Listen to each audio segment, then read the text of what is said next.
untuk untuk menemani kakak-kakak yang nantinya akan menjadi pemateri dan juga yang akan kita ajak bincang-bincang di sini. Sebelumnya, Assalamualaikum warahmatullahi wabarakatuh. Halo semuanya, selamat datang di talk show kita hari ini. Tentunya temanya juga kita apa ya, chill aja, santai, kayak gimana kita ngobrol gitu ya, diskusi. Karena nantinya juga bakal ada jargon yang harus kita sebutkan ya gitu. Karena kita akan lihat nanti show materinya gitu ya. Aku sangat senang banget bisa ada di antara teman-teman hari ini dan juga pastinya topik hari ini terkait dengan MSIB dan persiapan MSIB lebih lanjut. Jadi buat teman-teman yang mungkin nantinya ada pertanyaan, bisa banget untuk dipencet Slido-nya untuk segera memberikan pertanyaan gitu ya. Kalau misalnya nanti ada kayak bertanya-tanya di saat pembicara sedang menyampaikan materinya, bisa banget untuk langsung di teks di Slido aja gitu ya. Nah, sebelum kita mulai, pastikan teman-teman udah siap untuk mendengarkan informasi-informasi dari seseorang yang luar biasa yang akan menemani kita hari ini. Jadi, duduk santai aja, chill, dan kita nikmati pembicaraan kita bersama.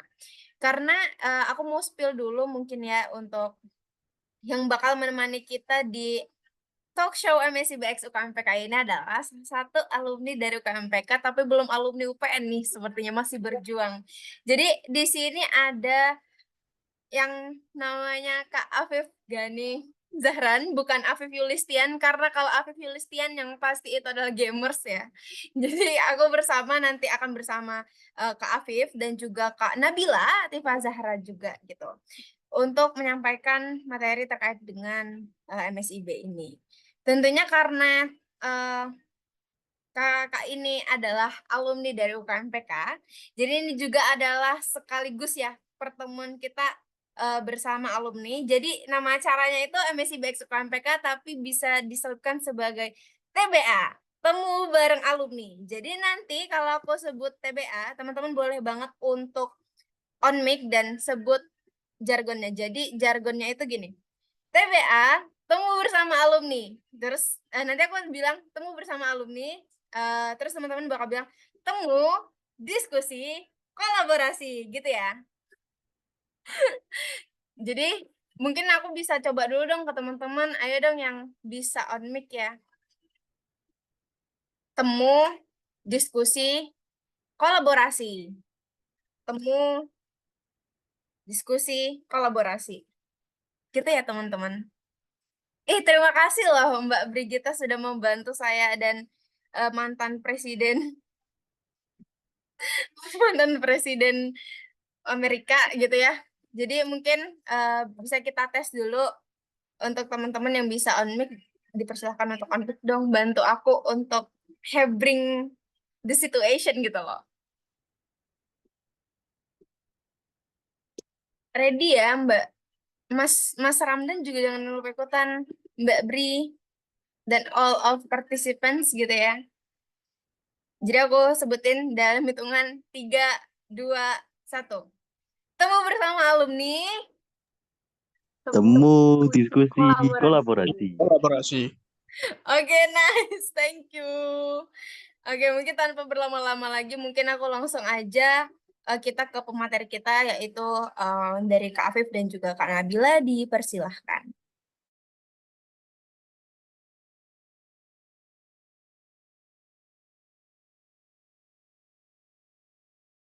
Halo, tes 1, 2, 3 dicoba. Aku masuk nggak? Tes. Masuk aman. Oke, aman. Mungkin nanti ini konsepnya chill aja teman-teman ya. Kata kemarin si siapa namanya Arka mintanya kayak gitu. Nanti mungkin aku ngejelasin dasar dulu mungkin tentang MSIB itu apa, baru nanti dilanjut sama Mbak Nabila terkait dengan preparation khususnya yang seputar MSIB gitu ya teman-teman. Mungkin ini langsung materi atau gimana ini? Boleh langsung aja, Kak. Gaskan. Oke, oke. Sebelumnya sorry guys, ini saya juga lagi di kantor, so nggak apa-apa. Walaupun masuk masuk ya, walaupun kalian libur saya masuk tapi nggak apa-apa. Oke, kita mulai aja. Aku izin buat share screen ya, teman-teman. Mana nih?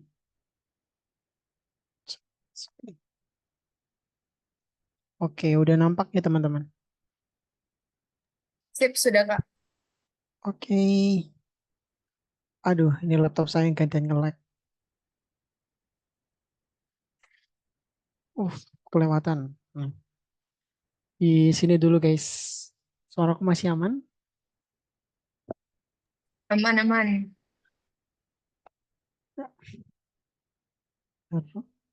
Ini dulu. Oke. Oke, Assalamualaikum warahmatullahi wabarakatuh, guys. Kembali lagi bersama saya ya, Afif. And then kita coba bahas tentang apa itu MSIB terlebih dahulu, guys. Jadi mungkin kemarin ada beberapa sempat bertanya-tanya tentang program MSIB ini. Sebenarnya arahnya ke dua hal, ya, antara magang dan juga studi independen.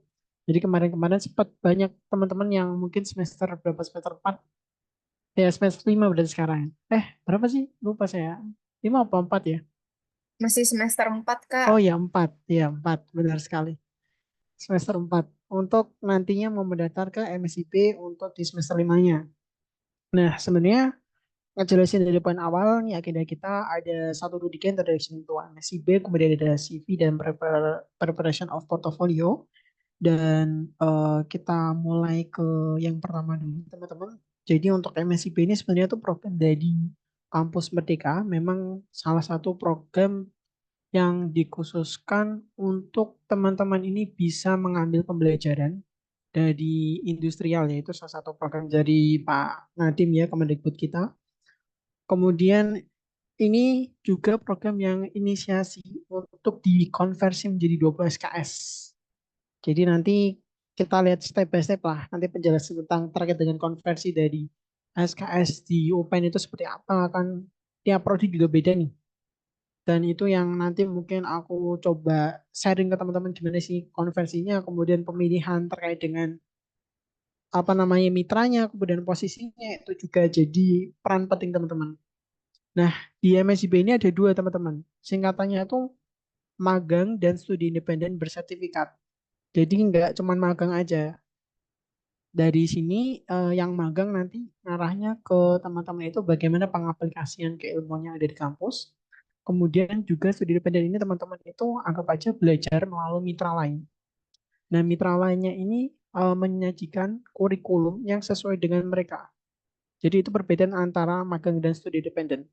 Kalau magang real di kantor, mengerjakan project, studi independen kita belajar kuliah sama kayak kuliah. Cuman kuliahnya berdasarkan kurikulum dari mitra tersebut, teman-teman. Itu penjelasan singkatnya, teman-teman. So, kita dapat apa aja sih kalau misal mengikuti program konversi 20 SKS? Tentu yang pertama kalau kita ngikut MSIB itu jelas kita akan memperoleh konversi 20 SKS. Ini dalam tanda kutip teman-teman, ini memang menjadi sebuah prioritas atau memang targeting dari Kemendikbud itu sendiri. Kemudian yang kedua adalah working experience. Ini teman-teman juga mendapatkan pengalaman kerja baik itu pengerjaan proyek ya apabila ada di lingkup magang ataupun yang di lingkup studi independen ada project sesuai dengan posisi teman-teman. Kurang lebih gambaran ringkasnya seperti itu teman-teman. Kemudian ada enhancing technical skill dan get global certification. Ini juga tergantung dari mitranya teman-teman. Yang pasti kalau semisal dari mitranya itu yang pasti udah dapat sertifikat. Sertifikat entah magang ataupun sertifikat studi independen. Bukti dari teman-teman menyelesaikan program dari MSIP itu sendiri ataupun ada beberapa mitra kayak yang studi independen itu ada skill apa sertifikasi tambahan gitu. Jadi tergantung mitranya juga. Di kantor pun kalau nggak salah juga ada, entah nanti ada berupa sertifikat tentang pengerjaan apa ataupun didaulat jadi pembicara atau apa lain sebagainya itu tetap dapat sertifikat. Jadi sertifikat itu bisa didapat dari mana aja waktu kita sudah masuk ke dalam offering ya, dari salah satu mitra seperti itu teman-teman. Kemudian expert mentor dan precious networking teman-teman. Oke. Kemudian next slide ya. Ini terkait dengan timeline MSI BP 7. Kemarin itu MSI BP 7 itu eh nampaknya dari UPS sendiri sebenarnya sudah mensosialisasi teman-teman kalau nggak salah. Dan batas terakhir pendaftaran itu tanggal 10 Juni. Jadi ini masih ada waktu untuk teman-teman untuk lebih selektif dalam memilih mitra. Dan bagaimana prepare untuk menyiapkan salah satu mitranya itu juga perlu diperhatikan teman-teman. Nah, terkait dengan apa ya namanya lainnya habis daftar, ini nanti ada verifikasi dokumen itu jadi hal yang biasa oleh perguruan tinggi. Yang pasti teman-teman kalau usahakan daftarnya itu jangan terlalu mepet sama jadwal pengumpulan pendaftaran terakhir sorry, teman-teman pendaftaran karena memang ditakutkan servernya itu akan down teman-teman. Jadi teman-teman malah menyia-nyiakan kuota yang diberikan oleh tim Kemendikbud kurang lebihnya seperti itu. Kalau bisa sih Hamin 2 hari, Hamin 3 itu sudah harus ter-apply semua. Kalau bisa. Soalnya dulu aku juga daftarnya sebenarnya karena tabrakan ya sama Stokpen itu juga Hamin 3 itu baru daftar. Tapi usahakan jangan terlalu mepet banget lah. Itu sebenarnya nggak baik juga sih kalau misal mepet. Kemudian habis itu ada seleksi dan offering. Ini seleksi dan offering ini sebenarnya tergantung dengan mitranya teman-teman. Ada yang dia mitranya basisnya langsung ke tahap offering. Jadi teman-teman waktu nge-play hanya dilihat screening CV-nya seperti apabila cocok langsung direkrut untuk ke tahap offering. Ada mitra yang seperti itu, baik magang ataupun studi independen. Ada juga yang versi mulai dari ada tes psikotes, kemudian bikin motivation letter ataupun skill test juga ada teman-teman. Dan ada juga yang pakai interview user, ada juga yang pakai interview HR, itu macam-macam teman-teman. Mungkin itu dulu guys terkait dengan tema MSIB. Untuk yang lain-lainnya aman sih kalau urusan BBH. Kebetulan BBH batch ini cukup lancar ya teman-teman karena sudah dibagikan total baik itu termin 1 dan termin 2. Jadi kalau misal MSIB ini khusus yang magang aja teman-teman, itu ada yang namanya BPH, bantuan biaya hidup, dengan total nilai 2,8 juta per bulannya. Sedangkan yang studi dependen itu nggak ada kalau yang resmi dari pemerintah, tapi ada beberapa mitra yang dia akan mengirimkan kayak bantuan gitu teman-teman. Contohnya kemarin yang aku temui itu ada Orbit, itu kemarin ngasih 1 juta per anaknya setelah selesai magang. Kurang lebih seperti itu terkait dengan bantuan biaya hidup yang memang dialokasikan ke Mendikbud kepada mahasiswa. Ada juga mitra yang memang dia itu punya benefit tambahan secara material. Entah itu ada penambahan gaji ke dalam anak tersebut selama 5 bulan. Ada juga yang setiap bulannya ada. Jadi kayak misalnya Alfamidi gitu. Alfamidi kalau nggak salah dapat kan total 5 bulan kerja kan 14 juta ya. Kalau dikali 2,8 kali 5 14 juta. Tambah dapat 2 juta lagi dari pihak Alfamidinya. Ada juga yang modelannya itu setiap bulan dikasih. Contohnya kayak bank, tapi ini nggak bisa digeneralisir semua posisi ya teman-teman. Mungkin ada beberapa posisi yang dapat, ada beberapa yang enggak. Kayak di KMBI itu 1,2 tambahannya per bulan. Jadi total 4 juta per bulannya. Jadi tergantung mitra juga teman-teman. Kemudian untuk initial assessment, final evaluation itu sesuai dengan mitranya masing-masing sebenarnya jadwalnya teman-teman. Terus mobilisasi semua disediakan, tapi kos-kosan itu juga tergantung mitra, tapi mostly tidak menyediakan. Rata-rata mitra itu tidak menyediakan yang namanya akomodasi, kemudian tempat tinggal itu tidak menyediakan. Hanya beberapa saja. Contohnya cuman Buma, kalau yang aku dengar cuman Buma saja yang ada mesnya, sisanya nggak ada. Jadi tetap biaya untuk tempat tinggal teman-teman apabila teman-teman keluar apa sih namanya merantau gitu tetap menggunakan biaya hidup sendiri teman-teman. Mungkin gitu. Terus aku mau bahas sedikit tentang CV. Nah, ini kalau misal teman-teman mau buka, gak apa-apa sih teman-teman. Paling cuma ngejelasin tentang CV secara dikit.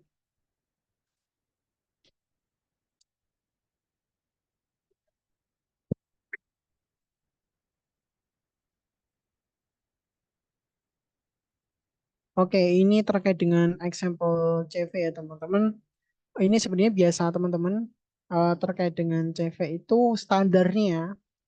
Kalau semisal ada resume, sebentar ini aku itu dulu aja. Sorry, salah lagi, salah pencet.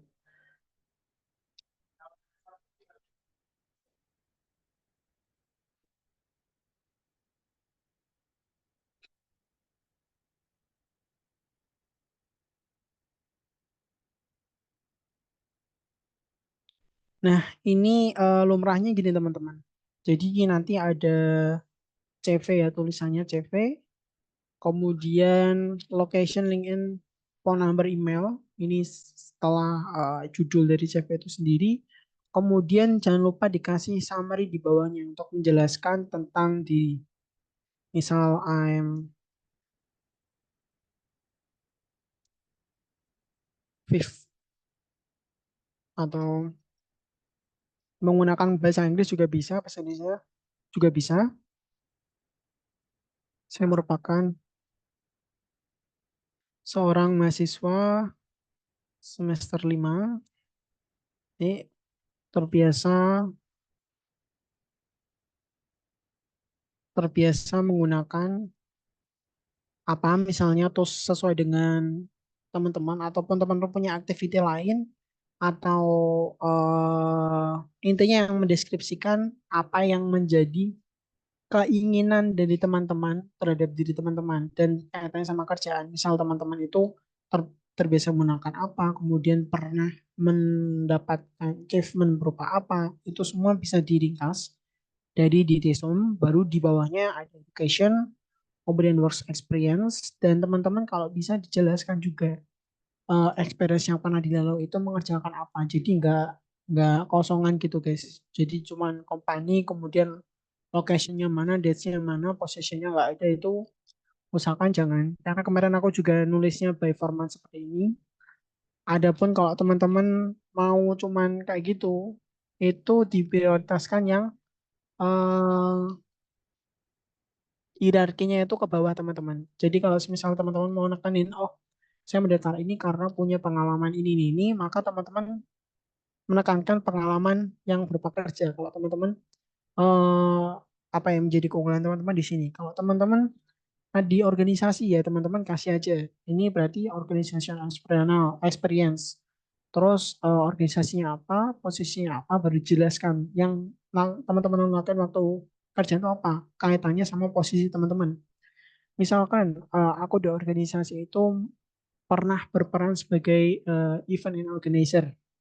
Nah, di situ aku tuh menyusun sebuah rundown menggunakan dan memanage suatu project itu menggunakan tools Trello ataupun teman-teman melakukan apa namanya pembuatan acara dengan mengadopsi apa namanya tools-tools dari spreadsheet. Jadi menggunakan rumus apa, ataupun teman-teman juga bisa menyampaikan hasil yang teman-teman peroleh. Misal teman-teman itu berhasil, bisa posisinya jadi website nih. Website teman-teman berhasil memproduksi konten website berapa dalam sebulan. Itu jadi poin plus. Jadi apa yang teman-teman apa hasilkan kurang lebih result of teman-teman punya kerja seperti apa itu yang bisa teman-teman tonjolkan untuk didaftarkan. Kemudian untuk skill dan interest, nah ini kan letaknya ada di bawah di teman-teman. Kalau teman-teman pede dengan ini ya maka teman-teman bisa letakkan di atas. Jadi kalau penyusunan CV itu berdasarkan hierarki dari yang teman-teman unggulkan seperti itu. Kemudian ini mungkin aku present lagi aja deh. Nanti kalau ada pertanyaan kita coba tanya di akhir sesi. Nah, CV kan itu kan ada dua ya teman-teman. Sebenarnya ada CV ATS sama CV kreatif. Nah, untuk kemarin aku daftar di MSIB sendiri, memang pakai CV ATS guys. Dan usahakan dibuat dalam bahasa formal. Dan lebih condongnya itu kalau bisa bahasa Inggris. Tapi bahasa Indonesia itu juga nggak apa-apa guys. Nggak masalah. Kemarin aku kebetulan mendaftar pakai bahasa Inggris. Jadi ini jadi salah satu apa ya hal yang mungkin teman-teman bisa gali lebih lanjut terkait dengan CV. Oh, CV-nya mau dibuat ini, mau dibuat bahasa Inggris, gitu teman-teman. Kemudian yang kedua, sebaiknya ini CV itu tidak lebih dari 2 lembar. Memang bagusnya seperti ini. Nah, kalau semisal terpaksa lebih dari 2 lembar, sebenarnya usahakan jangan. Tapi kemarin aku nyoba apply, sebenarnya 3 lembar, 2,5 lembar lebih sedikit lah. Tapi aman-aman aja. Tapi kalau secara teori memang lebih baiknya tidak lebih dari 2 lembar. Kemudian fontnya biasa guys, standar. Jangan sampai font yang Comic Sans ya. Atau font yang dia basicnya fancy. Itu jangan guys. Kemudian yang keempat itu ukuran font CV atas itu nggak lebih dari kurang dari 10 ataupun 11 ya. Tidak boleh kurang dari 10 atau 11. Karena akan membuat kekecilan ya nanti ya saat membacanya. Usahakan ya 10, 11 atau 12 itu jangan lupa untuk mencantumkan kontak nanti supaya mau dihubungi lebih lanjutnya seperti apa, entah itu berkaitan dengan telepon. Tapi hal yang perlu teman-teman perhatikan untuk semua proses dari perekrutan biasanya itu menggunakan media email dan juga WhatsApp teman-teman untuk interview dan lain sebagainya macamnya. Kemarin kebetulan mitra-mitra yang mengirimkan email di aku itu kebanyakan lewat email sih guys. Di CV itu, sorry, di WhatsApp juga ada. Dan kalau semisal teman-teman ada WhatsApp ataupun email yang dia itu suruh apa namanya mengirimkan uang lah itu jangan percaya teman-teman. Karena semua proses dari MSIB itu tidak dipungut biaya ataupun mencantumkan data-data rahasia seperti password dan lain sebagainya, teman-teman wajib hindari ya itu teman-teman, itu pesannya. Kemudian emailnya juga diperhatikan kalau misal nanti menerima email yang mungkin nggak sesuai, misal matahari@gmail.com. Nah kan kayak apa ya? Kok matahari kok belakangnya .com, gmail.com, itu kan aneh kan? Ataupun yang lainnya gitu kan. Itu perlu diwaspadai juga teman-teman. Kemudian desain CV-nya juga sederhana. Ya, ini salah satu karakteristik dari chef atas itu sendiri teman-teman. Kemudian next slide aku mungkin langsung alihin ke Nabila. Boleh, Nabila? Oke, sebelumnya terima kasih atas kesempatannya buat UKM udah mengundang aku. Lah, di sini aku mau sharing sedikit seputar portofolio. Ini mungkin aku mau sedikit perkenalan aja ya teman-teman. Jadi backgroundku itu sekarang jurusan sistem informasi dan eh, dan di MSIB batch 6 ini aku lagi magang di salah satu software house di Surabaya. Oke, mungkin langsung aja. Mungkin teman-teman banyak-banyak banyak bertanya ya, kayak gimana sih caranya bikin portofolio yang baik? Terus apa aja komponen yang harus dimasukin dalam portof?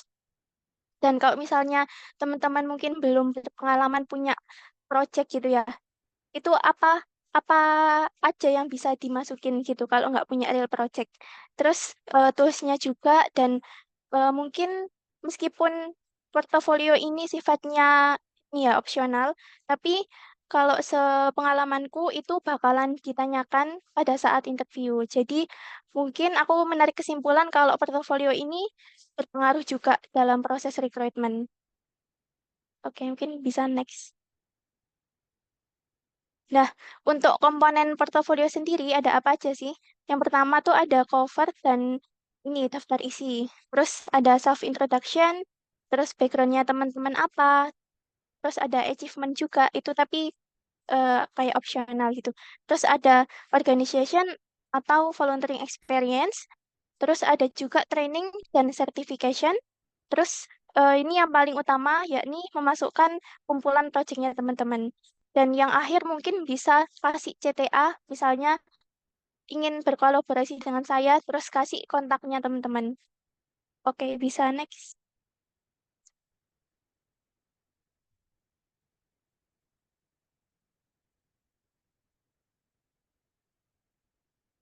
Nah, ini untuk self introduction.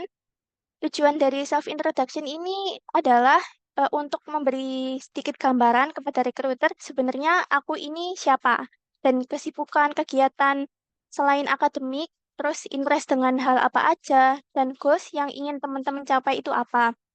Nah, ini tuh sebenarnya portofolio itu kan kayak show off project kita kan. Tapi kalau misalnya recruiter itu nggak tahu kita itu apa sih, ini anak ini siapa, ini kan itu kan kayak pertama kali ya recruiter baca portof kita. Jadi kita harus mencantumkan ini self introduction. Terus jangan lupa juga tampilkan foto dan juga kontak-kontak yang mungkin bisa bisa menggambarkan personal brandingnya teman-teman kayak LinkedIn atau Instagram. Oke, next.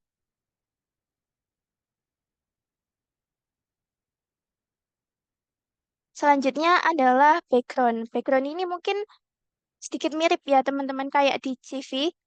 Ada education, ada experience, terus ada skill sama interest juga.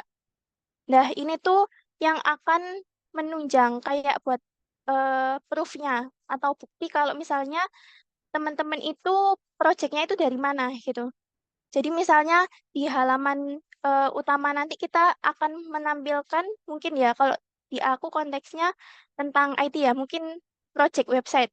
Nah, itu eh background kita dan interest tentang website itu di mana sih? Nah, itu akan menjadi kayak kayak apa sebuah relasi gitu loh antara background sama project yang akan kita show di nantinya. Nah, ini selain skill dan interest mungkin juga bisa menunjukkan tools yang teman-teman bisa bisa pakai gitu. Maksudnya yang biasanya dipakai gitu. Oke, next. Selanjutnya ada achievements. Nah, ini tuh meskipun bagian dari kayak opsional gitu ya. Tapi ini tuh jadi salah satu poin plus buat kita di mata recruiter yang nunjukin bahwa kita itu punya jiwa yang kompetitif dan selalu berproses untuk meraih goals yang kita inginkan. Kalau tadi di background kita akan menyinggung sedikit ya tentang goals apa sih yang sebenarnya kita inginin. Nah, kalau di achievement ini kayak jadi kayak menunjang gitu. Oh, kira-kira kita udah bikin step apa aja nih, meskipun sekalipun lombanya itu mungkin belum rezeki menang ya. Itu nggak apa-apa teman-teman, mungkin kalau masih stage finalis atau apapun itu. Nah, ini salah satu dokumentasi juga itu aku lagi pakai PDH UKM. Mungkin kalau teman-teman mau itu lihat itu ada siapa aja gitu. Oke, mungkin sama yang di bawah itu mungkin achievement yang lainnya gitu. Bisa perwakilan aja untuk dokumentasinya. Boleh next. Ini ada kepanitiaan dan volunteering. Meskipun rasa-rasanya panitiaan volunteering itu kan kayak kurang relate gitu ya sama bidang pekerjaan kita mungkin nanti. Tapi hal ini tuh bisa menunjukkan bahwa kita itu punya skill yaitu teamwork, communication, terus organizing project sama lain-lain. Jadi meskipun teman-teman meskipun teman-teman yang aktif organisasi nih jangan takut buat nggak pede masuk ke tanah yang lebih industri gitu ya karena skill-skill yang didapetin dari kepanitiaan dari organisasi itu juga sangat sangat penting banget buat pekerjaan nantinya. Oke, next. Nah, ini Kak, teman-teman kalau misalnya pernah mengikuti bootcamp ataupun training, itu bisa dicantumkan juga hasil pelatihannya. Nah, yang perlu dideskripsikan itu apa aja sih? Yang pertama adalah deskripsikan bootcampnya. Misalnya, saya mengikuti bootcamp tentang Excel ataupun apa gitu ya. Terus, apa yang teman-teman pelajari Misalnya itu topik yang lebih mendetail lagi. Misalnya saya belajar tentang pivot tabel, terus ataupun data visualisasi menggunakan Excel, itu mungkin bisa dideskripsikan di situ. Terus ada juga hasil dari bootcamp yang berupa mungkin biasanya final project ya. Dan juga tambahkan dokumentasi ataupun sertifikat ketika teman-teman mengikuti bootcamp. Oke, next. Nah, ini kita masuk ke komponen utama dalam portofolio. Mungkin sambil teman-teman mendengarkan ini, kalau teman-teman ada apa kertas ataupun notes ya, silakan diambil dan coba teman-teman list project yang udah teman-teman sudah teman buat selama 4 semester kuliah ini ya mungkin. Dari mulai project kuliah ataupun pernah nge-freelance ataupun di organisasi yang mungkin masih relate dengan personal branding yang ingin teman-teman bangun lewat portofolio. Misalnya nih, kalau ingin apply graphic designer, jadi mungkin pas di organisasi jadinya PDD, mungkin bisa dikumpulkan gitu ya, dikolek projectnya semua, terus coba dibikin deskripsi projectnya, terus role atau task-nya yang dibuat itu apa, terus dan tools yang digunakan, dan dokumentasi atau hasil projectnya. Nah, itu karena itu yang paling penting karena buat proof-nya. Terus selain itu, project-project lomba juga bisa ditampilin meskipun itu belum rezeki menang ya. Setidaknya itu bisa menunjukkan kalau kita itu ada interest di bidang tersebut. Tuh. Next.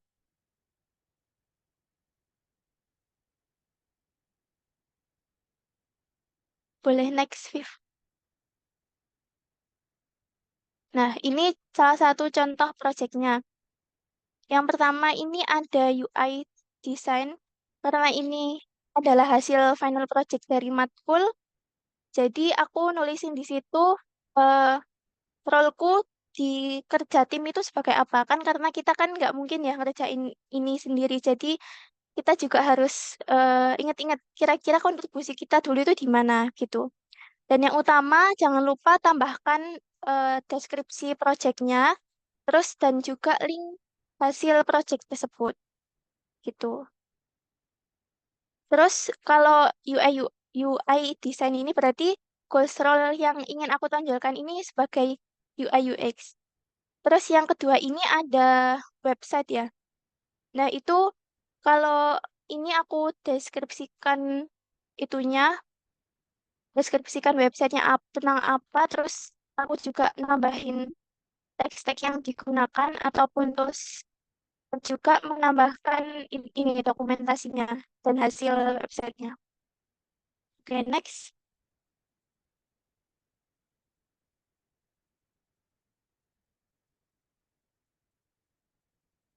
Nah, kalau ini adalah contoh project di luar bidangku. Maksudnya, kan kalau aku tadi menyinggung project-project tentang IT ataupun yang berhubungan dengan bidangku, yang ini project hasil dari bergabung dengan organisasi ataupun dengan volunteer dan freelance gitu.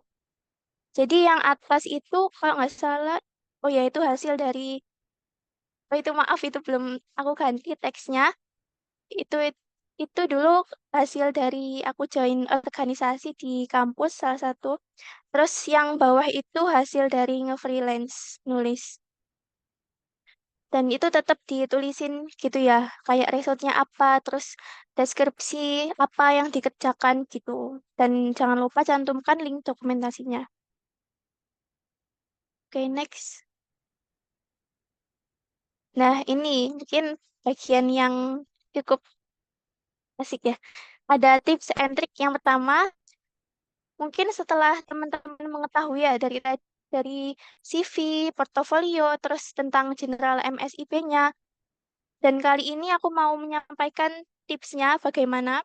Yang pertama itu tentang dokumen. Jadi mungkin teman-teman harus mempersiapkan sebaik mungkin dokumen dan terus juga jangan lupa untuk memantau lowongan yang ada di kampus Merdeka karena model mitranya itu kayak setiap hari akan update gitu. Jadi mungkin bisa saja eh task ataupun lowongannya itu akan bertambah gitu. Nah, terus teman-teman kalau misalnya itu kan banyak banget ya. Coba teman-teman mapping apa aja yang mau di-apply.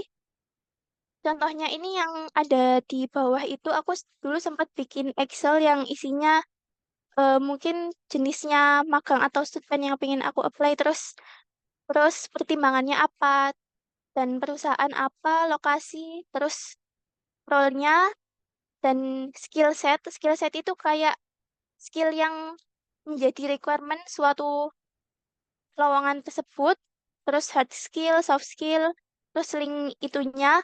Link ini kenapa aku cantumin kayak gini? Soalnya itu kayak istilahnya kayak menjaga gitu loh pas website kampus Merdekanya down. Jadi pas kemarin down itu sempet nggak bisa akses apa-apa. Untuk membukanya aja kayak udah lemot banget. Jadi aku coba eh archive link-linknya itu biar kayak kalau akses tinggal sekali klik aja nggak usah menunggu gitu. Terus ada link eksternal. Nah, aku sempat nemuin teman-teman beberapa lowongan yang dia itu sebenarnya platform pendaftarannya itu nggak cuma dari kampus Merdeka, tapi dari dia sendiri akan membuka platform, misalnya pakai Google Form ataupun melalui websitenya sendiri. Jadi, teman-teman harus memastikan apakah suatu perusahaan itu dia ada link eksternalnya, maksudnya yang di non-kampus Merdeka. Salah satu contohnya mungkin ini perusahaan Paragon. Kalau nggak salah itu ada websitenya sendiri dan ada kayak upload upload ribbon atau gimana gitu. Aku juga kurang tahu. Terus juga aku mencantumkan tanggal apply-nya buat cuma itu aja sih, cuma buat archive. Nah, terus seperti yang disampaikan Afif tadi, jangan apply di akhir-akhir mendekati deadline karena sistem itu websitenya sering banget down. Dan ini mungkin salah satu quotes, a little progress each day adds up to big results. Jadi, sekecil apapun eh, langkah yang teman-teman lakukan sekarang itu akan membantu untuk menghasilkan suatu hasil yang lebih besar di kemudian hari. Istilahnya cicil gitu ya. Oke, next. Dan tips and trick yang kedua itu adalah jangan merasa minder apalagi nge-compare experience, achievement, project dengan orang lain karena masing-masing dari kita itu punya cara sebenarnya dan stage proses yang berbeda. Dan kalau mungkin teman-teman tahu ya, UPN ini udah termasuk eh, kampus yang pendaftar MSIB-nya paling kayak tinggi banget. Kalau nggak salah pernah masuk 10 besar. Jadi jangan pernah meragukan kemampuan kalian sendiri.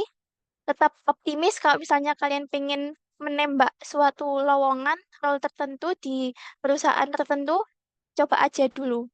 Siapa tahu nanti bisa bisa tembus gitu. Oke, mungkin ini ada quote sedikit. Believe that you are enough is what gives you the courage to be authentic. Jadi teman-teman itu sangat unik ya, sangat maksudnya memiliki kelebihan yang masing-masing orang itu autentik gitu. Oke, gitu. Mungkin next.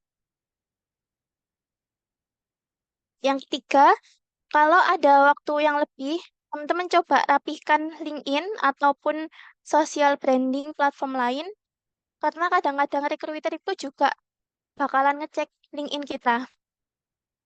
Nah, kalau kata Bapak ini, your brain is what people say about you when you are not in the room. Jadi bayangin aja teman-teman, recruiter itu nggak kenal kalian ya, tapi pada saat itu juga, pada saat proses seleksi, itu harus memilih kalian apakah layak apa enggak gitu. Dan itu salah satu caranya adalah dengan lihat CV, portofolio, dan juga personal branding yang teman-teman bangun di sosial media gitu. Oke, next. Nah, mungkin ini pertanyaan ya, bagaimana tips memilih mitra dan kaitan dengan konversi? Mungkin Afif bisa menjawab ini Oke, mungkin ya. oke. Tes, tes. Oke. Oke. Sebenarnya apa ya? Kalau ngomongin tentang tips memilih mitra dan catering konversi tadi juga relate ya sama yang diomongin sama Nabila. Itu tuh kita tuh nggak apa ya? Sorry, sorry bentar. Belum video. Biar keren gitu. Oke. Tips memilih mitra dan catering konversi tadi apa yang dibilangin sama Kak Nabila itu benar ya guys. Jadi believe your self gitu kurang lebihnya untuk jangan minder buat apa ya istilahnya ngelawan dari kompetitor lain. It's okay. eh Literally ya teman-temanku di sini ya itu juga ada di beragam universitas. Ini teman sebelahku ya. Terus ya ini dari UI ya. Ya bro, ya dari UI. Kemudian teman-teman juga banyak dari Undip. Saya UPN ya, tapi nggak apa-apa. Jangan minder. Ya kita paling kalau ngerjain project ya ternyata ya nggak jauh beda lah sama kita gitu guys. Jadi jangan ngerasa minder gitu guys, kurang lebihnya. Jadi sama-sama teman untuk bersaing gitu. Terus kaitan memilih mitra gimana sih? Selain tadi cara itu teman-teman juga bisa membagi ke dalam beberapa lowongan. Tergantung teman-teman itu fokusnya ke magang ataupun studi dependen. Kalaupun teman-teman menyisihkan dari studi dependen beberapa, is okay nggak apa-apa. Kemarin itu aku milih 2 studi dependen, sisanya magang teman-teman, 20 magang. Dan alhamdulillah eh, diproses dapat 3 offering teman-teman. Tapi saya memilih di United Tractor. eh Kurang lebihnya kalau secara mitra itu kemarin tipsku itu milih beberapa mitra yang memang eh ada yang istilahnya apa ya, bona fide ya gitu ya bro, sangat bona fide. Dan juga ada mitra yang kita punya peluang besar. Nah, cara lainnya teman-teman adalah dengan melihat melihat kuotanya. Nah, salah satu yang bisa jadi gambaran teman-teman itu website cari msib.my.id itu biasanya ada jumlah kuotanya. Nah, teman-teman bisa selektif berdasarkan kuota tergantung mitranya seperti apa. Kalau aku biasa kemarin itu ngambil 5 perusahaan yang top company, kemudian 10 ya yang middle, sisanya itu yang kurang tahu ya. Yang middle itu juga aku masukin diantaranya itu dari Kemendikbud, kemarin ada LLDK 5, terus ada mitra lainnya dan lain sebagainya. Itu teman-teman. Itu tips dari aku. Jadi aku kemarin pilih 5 top company, ada Telkom, ada UT, ada apalagi saya lupa. Intinya yang dapat offer sampai tahap interview itu si UT sama si Telkom kemarin dapat. Tapi karena UT dulu yang offering ya jadi milih UT. Ah, ya ini mau ikut Mbak webinar. Ini ya ini ya teman-teman gua ya. Ya gini lah kalau lagi di kantor ya bro. Oke. Terus apa lagi ya? Kaitan sama konversi ya. Ini sebagai tips aja teman-teman ya. Mungkin kalau aku lebih ngerti dominan itu yang ada di program studi sistem informasi. Nah, kalaupun di fakultas-fakultas lain, aku sudah sempat riset sama tanya beberapa teman. Contohnya ada di Faperta. Temanku kemarin itu, sekarang bareng juga di UT. Dia itu ngambil business development, padahal studinya itu agribisnis teman-teman. Nah, waktu dikonsultasikan sama dosen, bisa. Jadi kalau rata-rata di UPN itu, kalau teman-teman mau milih mitra itu yang relate sama matkulnya teman-teman. Kira-kira matkul posisi ini bisa dikonversi berapa matkul. Nah, jadi konsultasikan ke dosen terkait ya, dosen wali itu terutama teman-teman. Sebisa mungkin, oh ini matkul ini bisa dikonversikan. Oke, aman. Perlu luaran nggak ditanyain? Kalau perlu luaran, luarannya apa? Contoh yang agak sulit itu biasanya KKN teman-teman. Konversi KKN. Terus itu yang dari Faperta itu kemarin aman. Kemarin juga dari temanku FISIP itu tergantung juga dari daswalnya seperti apa. Kemarin, tapi yang si siapa namanya Devina kemarin yang misi bebas 5 itu kayaknya nggak terpaku ya, semua bisa dikonversi. Jadi ini memang tergantung kebijakan program studinya masing-masing juga teman-teman. Ada yang memang stretch banget, ada yang memang dia itu nggak stretch, ya tergantung dari prodinya. Karena ada yang juga nggak ketat banget ya, terutama hukum itu ya paling susah soal MSIB ya teman-teman di UPN sendiri. Hampir nggak ada yang bisa dikonversi kalau hukum, setahu aku. Kemudian dari FEB aman sih. Ada banyak juga dari teman-teman UKM kayak Ferry, terus Adisa, terus siapa lagi sih? Adisa lupa lagi jurusannya. Kayaknya ya itulah Ferry lah, Ferry. Ferry di Ferry. Nah, Ferry di Ferry, terus Adisa ada siapa lagi sih? Ya Allah, saya lupa. Ya itulah teman-teman. Nah, itu tips memilih ya sama kaitan dengan konversi. Kalau teman-teman barangkali ada suatu pertanyaan mungkin terkait dengan, wah Kak ini offeringnya gimana? Terus terus pertanyaan yang di offering apa aja nanti mungkin bisa lebih lanjut di kolom komentar ya gitu teman-teman. Terkait dengan mungkin tahap seleksinya dan ataupun kalau teman-teman SI yang yang especially ya teman-teman di sistem farmasi mau tanya loh Kak ini konversinya apa bisa Kak? Oh, ini perlu luaran apa? Ini bidang lain yang mau diluarin. Misal aku mau ngambil mata kuliah apa sih namanya MK manajemen kualitas. Luarannya harus apa? Itu SOP teman-teman SI bisa ditanyakan. Nah, mungkin itu aja. Selanjutnya next question nih. Ya, saya kembalikan kepada moderator atau si. Oke, terima kasih. Keren kan guys, pembicara kita hari ini keren banget dong pastinya. Nah, jadi ini aku mungkin aku yang share screen aja ya Kak, kayaknya terkait dengan Boleh, pertanyaan boleh. anak-anak sih ya anak-anak. Wait, apakah sudah terlihat? Aman, aman. Oke, mungkin aku mau bacain dulu pertanyaan dari atas banget. Mungkin dari Kak Afif dan juga Mbak Nabila bisa banget buat jawabin. Jadi yang pertama ada rekening bank apakah yang harus tertera di persyaratan? Bila tidak punya, apa bisa menggunakan rekening bank lain? Mungkin aku baca tiga pertanyaan teratas nanti mungkin bisa dijawab per 3 session gitu ya.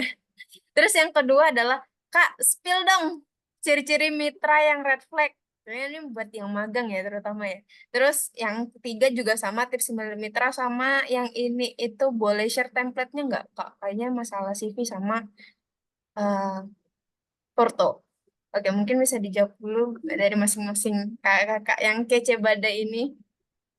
Oke, mungkin aku jawab dulu yang terkait dengan rekening ya. Untuk yang lainnya mungkin bisa compare antara aku atau enggak Nabila karena kan ini berdasarkan experience masing-masing ya. Kamu mau jawab dulu yang tentang rekening, itu rekeningnya harus sesuai sama persyaratan MSIB ya guys. Jadi nggak bisa kita milih sendiri misal mau BNI itu nggak bisa. Jadi memang harus menggunakan yang sesuai dengan ketentuan dari pihak Kemendikbudnya gitu. Jadi kalau misal batch ini kan mandiri, batch besok mungkin mandiri. Jadi teman-teman harus pakai harus buat rekening mandiri. Tapi buatnya kapan? Buatnya kalau teman-teman sudah mendapatkan offering bisa teman-teman. Jadi biar nggak itulah terlanjur, wih aku kok udah bikin tapi kok belum dapat kesempatan keterima gitu kan. Eman gitu. Itu bisa setelah offering. Nanti bakal ada apa ya namanya? Pelengkapan persyaratan lah gitu untuk yang rekening. Kemudian mungkin Kak Nabila, apa ada tambahan mungkin? Kalau setahu aku gitu sih. Ya, kalau kalau tentang rekening sih, rekening kalau nggak salah Mandiri dan BSI itu untuk yang Aceh. Dan kalau misalnya teman-teman nggak ngurus sesuai sesuai dengan yang ditentukan, itu bakalan berpengaruh ke pencairan BPH-nya sih. Itu sih teman-teman. Oke. Terus ini pertanyaan kedua ya tentang spill ciri-ciri mitra red flag. Aduh, mitra red flag ya. Mungkin dari point of view aku ya. Kalau dapat spill ya dari temen itu ada yang lokasinya di Malang ya. Ya ada yang di Malang tapi kemarin kayaknya nggak buka mitranya. Jadi literally memang dia itu suruh download macam-macam, melihat apa-apa. Nah, ini juga jadi salah satu tips teman-teman ya untuk nantinya bisa membeli mitra yang memang yaitu nggak ada requirement tambahan gitu teman-teman. Jadi kalau pengen yang terkenal ya terkenal aja sekalian gitu kan. Ya ngambil Paragon lah, ngambil Telkom, ngambil UT. Teman-teman kalau mau di UT nggak apa-apa ya guys, United Tractor. Nanti kalau di United Tractor itu dapat makan benefit lainnya.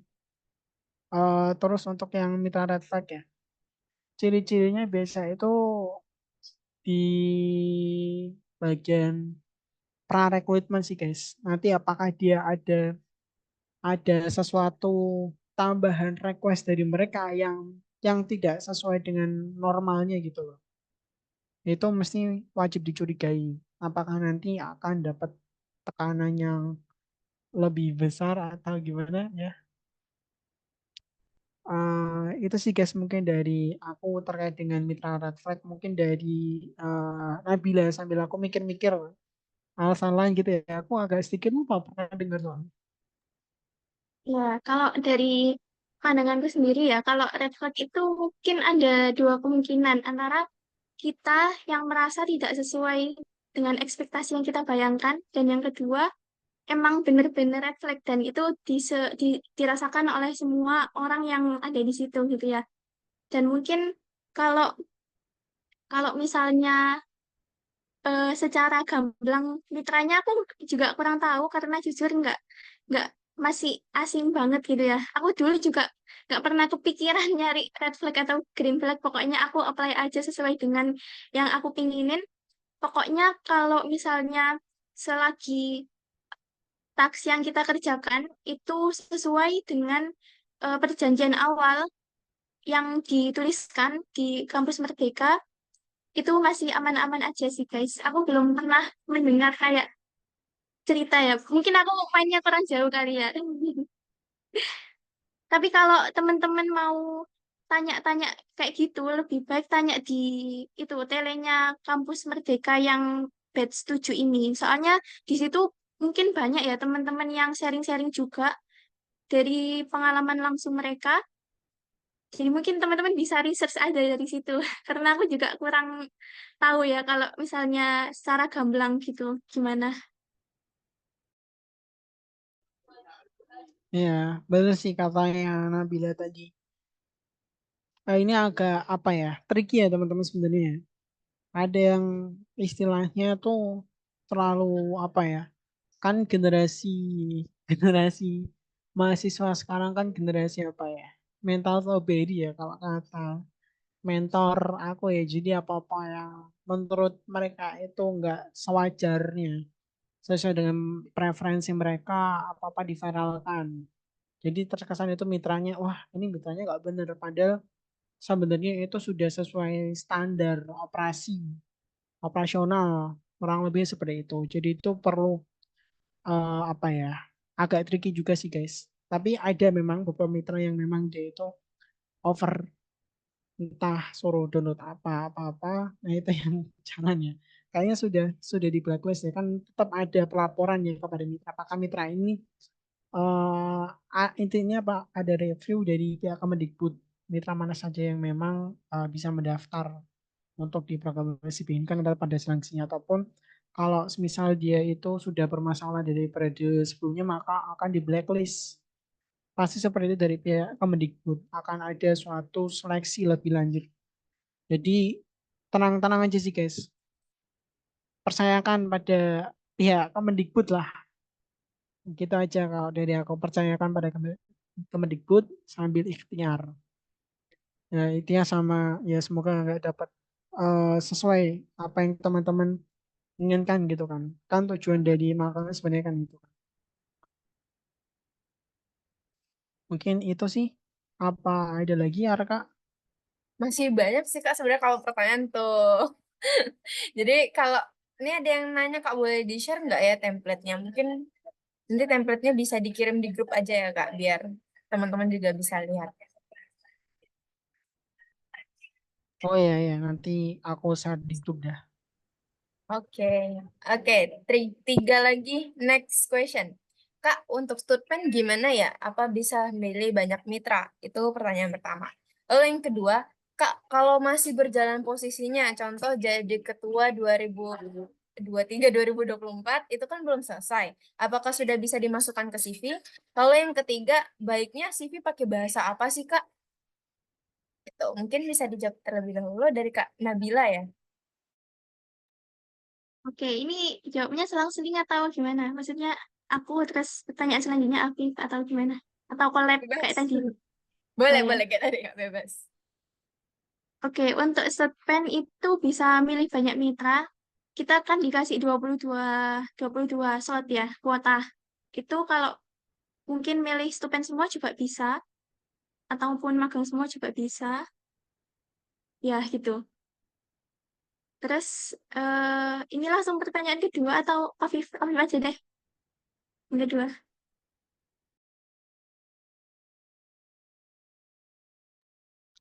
Oke guys, gue coba izin jawab. Aduh, gue lagi.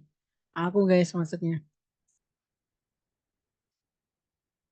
Untuk student gimana bisa milih banyak mitra? Ya jelas bisa milih guys, tapi asalkan tidak melebihi kuota sama yang disesuaikan sama Mbak Nabila tadi. Tapi kalau teman-teman ngebet magang ya, ini teman-teman jadi diluruskan TK-nya dulu mau ke student atau magang. Nah, kalau teman-teman masih ada rasa khawatir, mungkin magangnya yang dominan nih. Misal magangnya apply 20, supply-nya apply 2. Ya nggak Bang Wen? Ya, kata Bang Wendy bener nih. Udah Samhas dia. Udah lulus ya? Ya, sudah sidang, kata Bang Wendy. Yaitu untuk tips memilih mitra ya, student ya. Sorry, student yang banyak minat tadi. Intinya cuma dua-dua itu ya bisa dimanfaatkan semaksimal mungkin. Oke, terus mungkin Mbak Nabila mau jawab pertanyaan kedua tuh. Kalau masih berjalan posisinya, itu belum selesai, itu apa bisa dimasukkan ke CV? Bisa banget teman-teman. Jadi nanti bisa dicantumkan aja di apa timeline apa ya bulan dan tahun menjabat itu. Terus misalnya ya teman-teman menjabat mulai dari Januari 2024 dan sekarang masih menjabat berarti Januari 2024 sampai now present gitu. Jadi ditulisi, jadi ada keterangannya kalau sekarang masih menjabat gitu. Gitu sih. Apa yang tadi tentang itu ya? Apa namanya? Ya, Kalau tentang masih berjalan ya pengalamannya. Apa yang pertanyaan kedua tadi yang di Nabila? Ini apa kalau misalnya jabatannya atau kayak pengalamannya masih Oh, berjalan itu bolehkah ditulis gitu? Terus nulisnya gimana? ya. Kalau dari aku ya, itu sama kayak Nabila. Tapi kalau semisal yang ditulis tadi itu kayaknya lebih baik nggak usah ditulis ya. Kenapa alasannya? Karena dia itu time travel. Jadi ketua 2024 atau 2023 kan. Ya itu kan time travel. Nanti di mata mereka, loh ini anak kok menjabat 2024 sampai selesainya 2023 ini Enggak time gitu, travel. Bang. Bang, udah Oh Bang, enggak enggak ya. gitu, Bang. Oh ya, enggak ya. Ya ya. Ini Ya. yang dengerin udah serius banget nih, mohon maaf ya. Ya, ya kalau yang seriusnya itu guys tetap bisa ditulis ya guys nanti sesuai jadi sampai no gitu aja teman-teman. Kalaupun teman-teman masih kerja ya sampai no bulan mulanya apa sampai no gitu. Nah, ini Johnny F Kennedy kenapa sih? Siapa ini John F Kennedy? Pasti Doni ini. Oke, next question, Kak. Ini kayaknya dua ini sama nih. CV enaknya pakai bahasa apa sih, Kak? Bahasa Indonesia atau bahasa Inggris?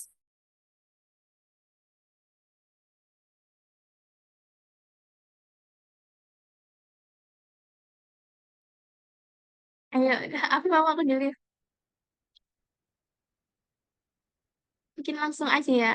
Kalau CV seperti yang disinggung sama aku tadi pakai bahasa Inggris itu lebih mungkin peluangnya lebih aku nggak bisa menjamin ini ya, tapi kebanyakan di perusahaan-perusahaan itu udah menggunakan standar yang pakai bahasa Inggris, terus kalimatnya formal gitu-gitu sih. Jadi untuk amannya teman-teman bisa menggunakan bahasa Inggris gitu. Kalau dari pandangan tuh gitu sih. Sama-sama. Mungkin bisa next question.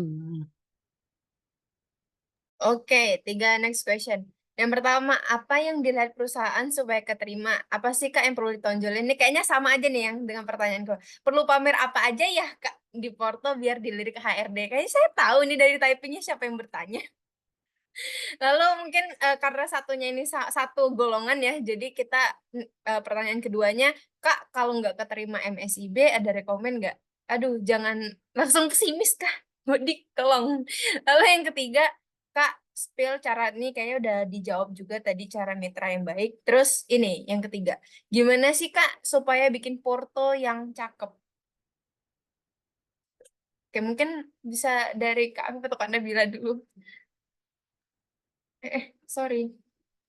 Oke. Tadi pertanyaan pertamanya apa? Coba di scroll up. Apa yang dilihat perusahaan supaya keterima? Apa yang perlu ditonjolkan, Kak? Waduh, yang ditonjolkan ya Portov. Apa lagi? Ya kan make sense kan? Yang dicontohkan Portov supaya keterima. Masa masa tanpa Portov tiba-tiba, wah saya daftar CV-nya kosongan. Pasti ada CV dan portofolio teman-teman. Kalau nggak menonjolkan itu ya gimana cara mereka lihat?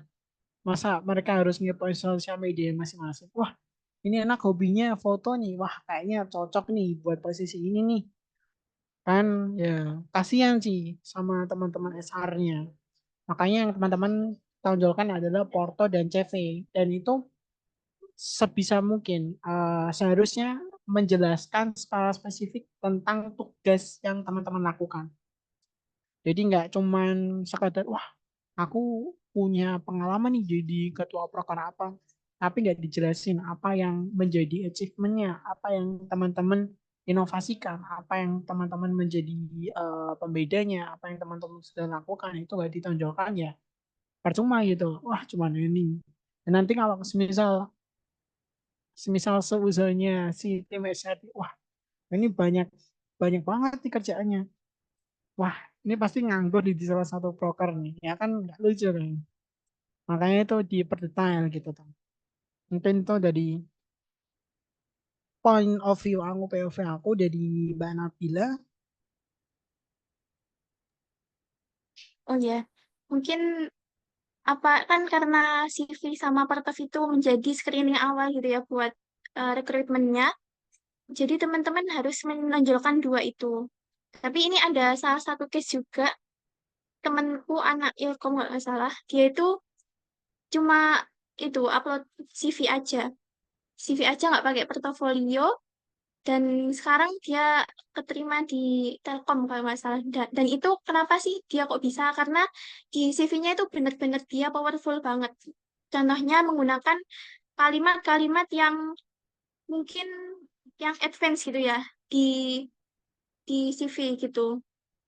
Jadi mungkin kayak collaborating ini apa, terus resultnya itu dicantumkan di deskripsi CV-nya gitu dan lain-lain. Jadi sejauh ini kalau kalau yang perlu ditonjolin itu CV yang pertama dan kedua yang penunjangnya itu portofolio. Dan juga seperti yang aku singgung tadi, teman-teman bisa juga lewat LinkedIn.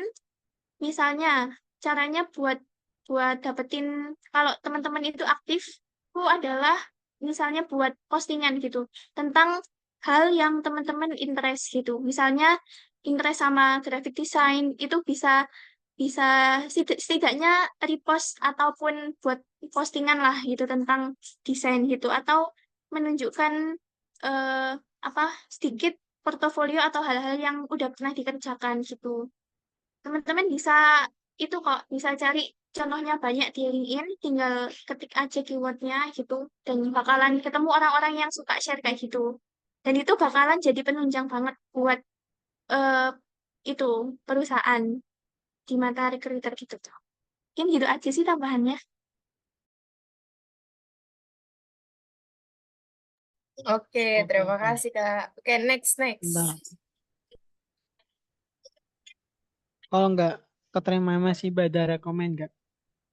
Oke, mungkin aku coba ngelanjutin ya. Saya baru ingat ini yang terkait dengan apa yang perlu ditonjolkan. Tapi untuk yang di review poin awal ya jelas ke tiga unsur yang tadi disebutin sama Mbak Nabila ya. Tapi kalau udah ke next step itu beda lagi guys.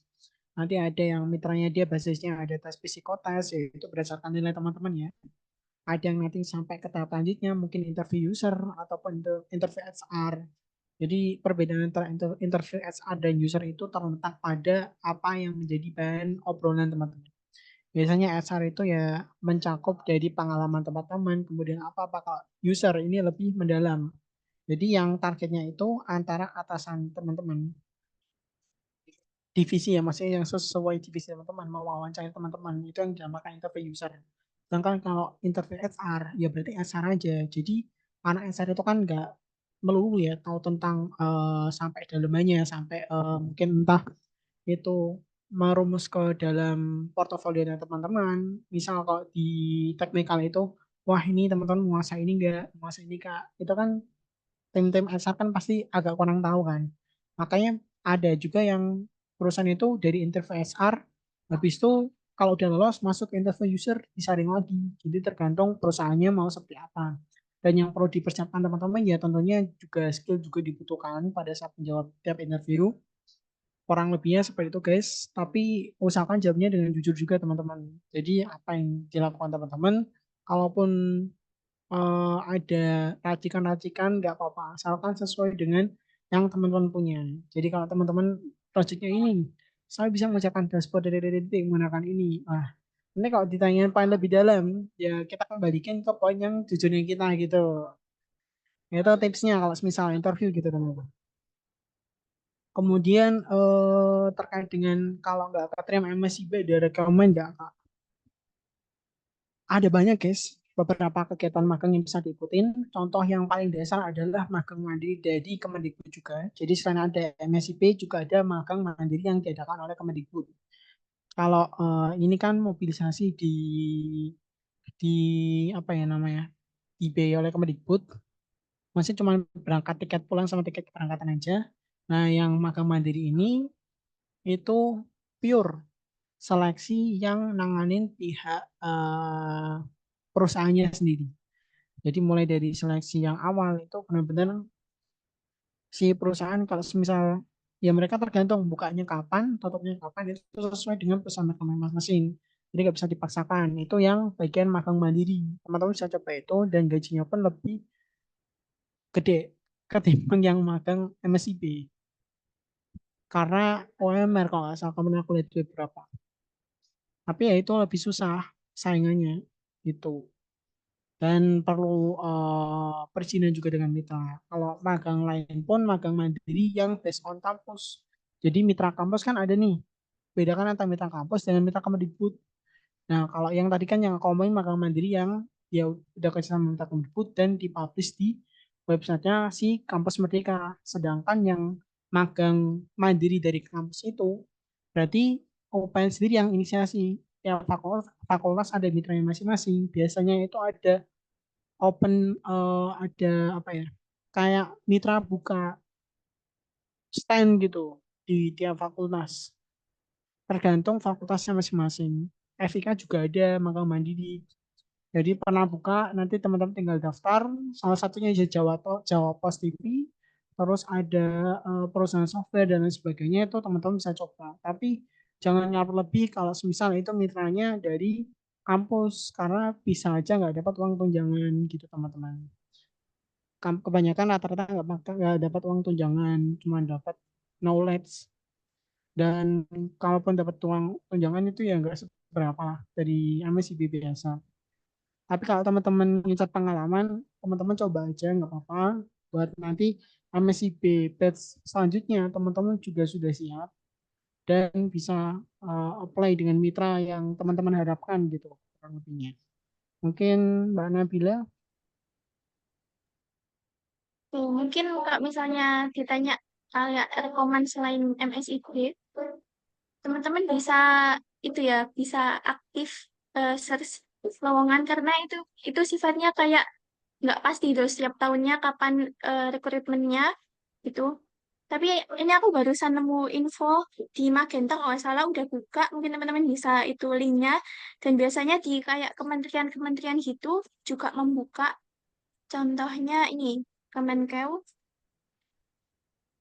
Terus selain itu teman-teman juga bisa itu tanya referensi ke kating-kating gitu. Biasanya kan kating pernah mengikuti PKL ataupun pernah magang juga kan, dan itu ketika udah ada cutting kan lebih enak ya, teman-teman bisa bisa minta kontaknya terus dan lain-lain urusan sebagainya gitu, bisa tanya-tanya reviewnya gitu ya. Mungkin kalau misalnya lebih lebih lebih itunya. Oke, mungkin itu aja. Nah, ya bisa konversi juga tergantung negaranya. Pokoknya hal yang pertama dipastikan dulu apakah magang itu bisa konversi atau enggak. Yang kedua soal eh, tasnya, terus juga apakah dapat dapat gaji atau enggak itu sebenarnya tergantung sih. Kalau misalnya menurutku selama itu masih ada di dalam kota dan itu enggak perlu ongkos, itu menurutku gas aja karena kan kalau katanya katanya kan masih mahasiswa gitu ya, perlu experience yang lebih gitu. Tapi kembali lagi ke preferensinya teman-teman tentang paid or unpaid itu.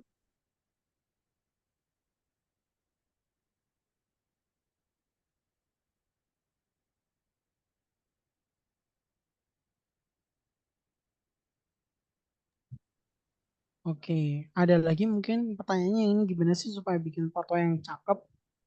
Nah, biasanya yang cakep itu apa? Pakai kacamata ya. Nah, itu fotonya kan cakep, cakep ya.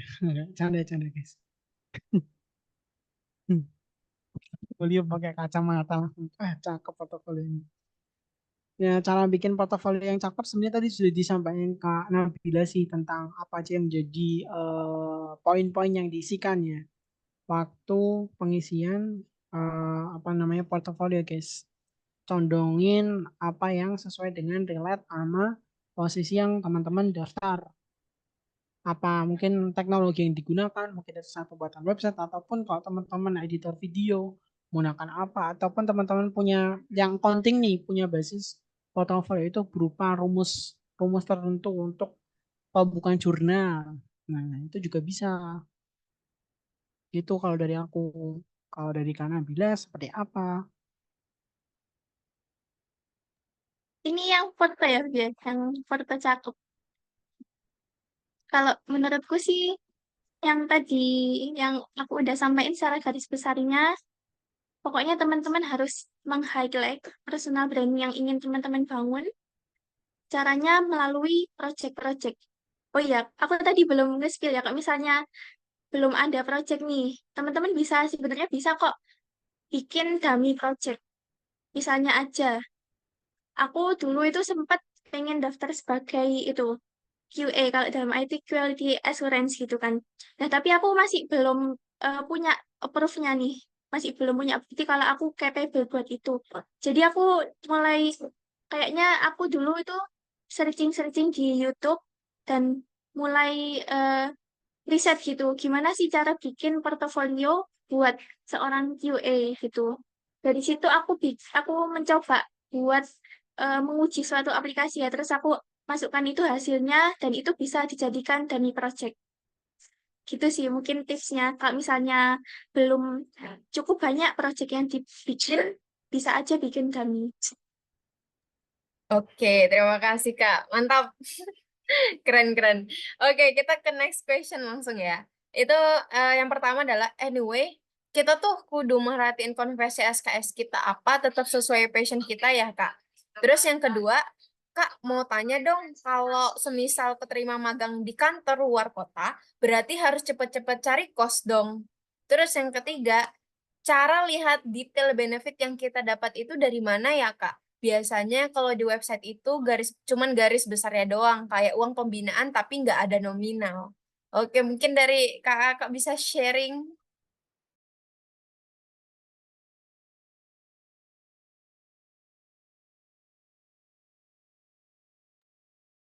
Siapa dulu nih? Mbak Nabila dulu aja kali ya. Tadi kan udah gue terus. Aduh, gue lagi. Sudah aku terus. Boleh. Oke, kita harus perhatikan konversi. Kayaknya ini udah sempat disinggung tadi ya. Kita juga ketika memilih role itu pastikan kita kita mau konversi apa dulu dan jangan lupa untuk dikonsultasikan sama dosen wali untuk memastikan gitu ya, apakah ini tuh benar-benar relate sama sama tax di project, tax di magang kita atau enggak gitu.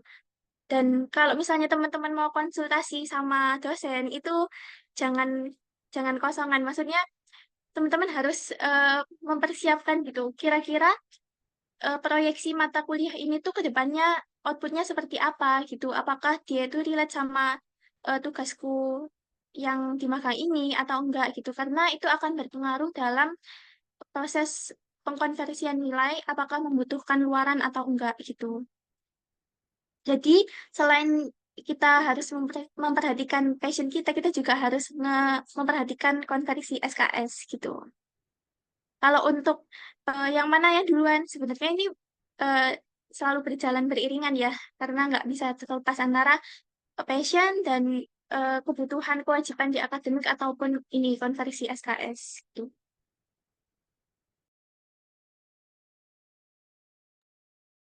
Oke, oke. ENW. Aku nunggu. Jangan. Itu jokes lagi.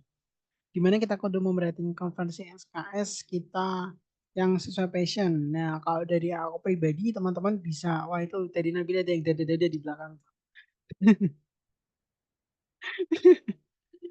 Salfok gua.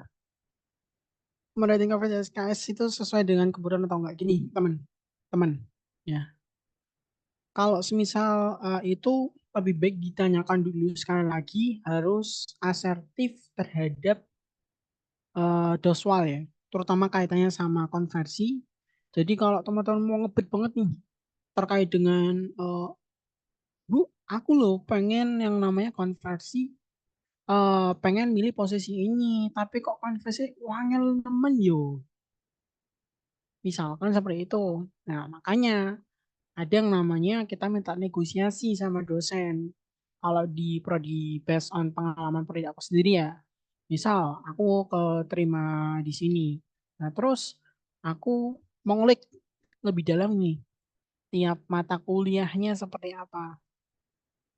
Mata kuliahnya apakah ada yang relate sama yang aku apply apa enggak. Kalau misalnya ada yang apa sesuai ya, maka aku cantumkan dulu sehingga bisa membentuk beberapa SKS. Kalau semisal tahap itu udah, nanti teman-teman bisa ngelihat, tanyanya sama Doswal, Bu, kalau semisal aku ngambil mata kuliah ini, kira-kira nanti aku bisa minta luaran apa? Misalkan seperti itu. Semisal, contoh case-nya gimana? Aku sekarang kan kemarin lah studi independen, milihnya kan studi independen di bagian website development. Nah, di bagian website development ini, aku tuh asertif kepada dosen. Aku tuh pengen pengen bener-bener konversi 20 SKS. Padahal SKS-nya cuma mentok sampai berapa SKS aja. Nah, alhasil aku pilih dua mata kuliah pilihan dan aku ngajuin sama dosennya, Bu, dengan dua mata kuliah pilihan ini, aku pengen konversi dengan luaran lainnya ini, Bu. Misalkan luaran lainnya itu jurnal. Biasanya kebanyakan jurnal sih guys, luaran lainnya. Ataupun kalau di bidang IT, itu teman-teman bisa masukkan luaran tersebut ke dalam project teman-teman. Misal mata kuliah SIG, Sistem Informasi Geografis, teman-teman bisa nampilin peta atau menggunakan peta gitu teman-teman. Itu contoh apa ya kalau kita ngebet banget sama passion kita gitu.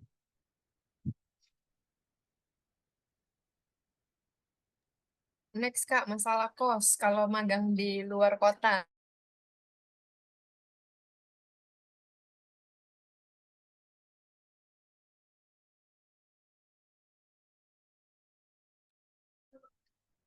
Oke, next question.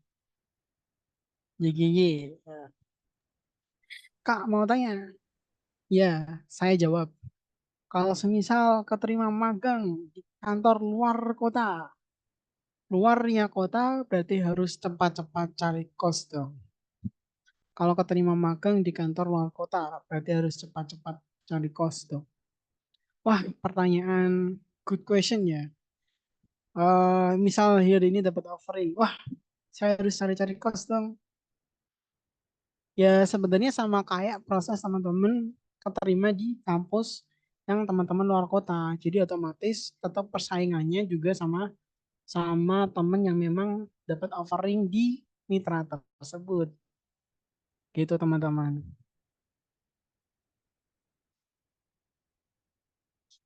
Berarti kesimpulannya tetap harus cari kos, guys. Iya benar Yeay, sekali. Dan kosnya itu semangat. teman-teman ya nalangi dulu teman-teman. Karena terminal itu biasanya cairnya itu mendekati setelah 3 bulan teman-teman. Setelah 3 bulan. Jadi teman-teman harus bersabar. Apalagi yang di luar kota. Ya udah nggak usah cari, Semangat nabung. nggak usah PP aja. Ngapain cari? Kalau dari SDA kan SB aja. Oh ya, kalau semisal tanya kan, wah di Jakarta tuh gimana sih biaya hidupnya? Literally mostly normal-normal aja teman-teman ya. Nasi uduk 10.000, bubur ayam 10.000. Jadi sama kayak Surabaya, asalkan gaya hidupnya nggak hedon aja teman-teman. Kalau hedon misal, wah dikit-dikit hari Senin mampir ke apa namanya Hokben. Hari Selasanya mampir ke apa KFC. Terus apa lagi Ben? Yang menarik di Jakarta tuh. Apa namanya? Apa sih namanya yang gulai di pojokan? Nah, gultik. Nah, itu. Tiap hari gultik, tiap hari nongkrong di Blok M, tiap hari ke Kota Tua. Ya itu ya boros kayak sama aja, guys. Nah, makanya sesuai dengan eh apa namanya? Ya sesuai dengan itulah finansial teman-teman itu seperti apa. Jadi jangan jangan dibuat hedon lah. Kalau seandainya ya, kalau semisal transportasinya gimana sih? Kemarin banyak banget yang ngechat ke aku sebenarnya, guys. Ya nggak di UKM aja, di luar UKM juga ada yang ngechat. Itu kayak semisal, loh kak nanti transportasinya gimana? Gojek emang mahal, guys. Tapi tenang, kalau teman-teman nanti di Jakarta itu jangan sampai yang namanya walking ya. Jangan sampai yang namanya berjalan. Entah itu 1,2 kilo, 2 kilo itu digasin aja sampai ketemu KRL teman-teman. Nah, baru teman-teman nyari KRL itu murah. Busway juga murah. Busway itu cuma 3.500, KRL itu cuma 3.000.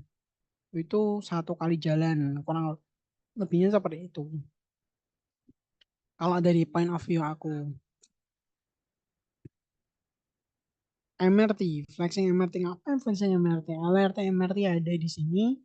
Tapi MRT itu cenderung mahal ketimbang KRL. KRL itu paling basis murah dan ini teman-teman, FYI aja teman-teman, bedakan apa ya? Itu kan sama-sama transportasi publik, cuman tergantung rute. Karena rute yang paling efisien itu KRL guys, sama busway. Paling utama itu efisien utama maksudnya secara banyaknya unit itu busway, yang kedua KRL, yang ketiga MRT sama LRT sebenarnya sama. Tapi MRT itu cakupannya cuman kecil guys, nggak semua Jakarta bisa dikelilingin. Contohnya ke Jakarta Timur, ke Jakarta Barat itu rute rute dari MRT nggak ada.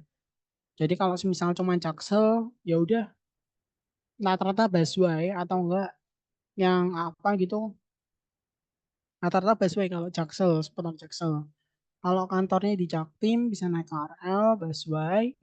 Kalau Jakbar bisa busway. Dan kalau yang lainnya apa ya? Yang agak susah itu di Jakut. Jakut tuh susah. Paling busway. Ya itu aja sih guys. Kalau yang mau tanya seputar MRT. Sebenarnya nggak di flexingin ya. MRT bawa aku pergi. Nanti ini. Nanti kalau semisal teman-teman pada Jakarta ya. Dengerin jinglenya MRT gitu ya. Di kereta. Ada kok nanti arah stasiun. Apa namanya ke arah Blok M BCA. Jadi sebelum ASEAN berarti ada Bunda Istana Mandiri sampai Blok M biasanya MRT membawaku pergi setiap hari. Nah, gitu. Ya, Mas.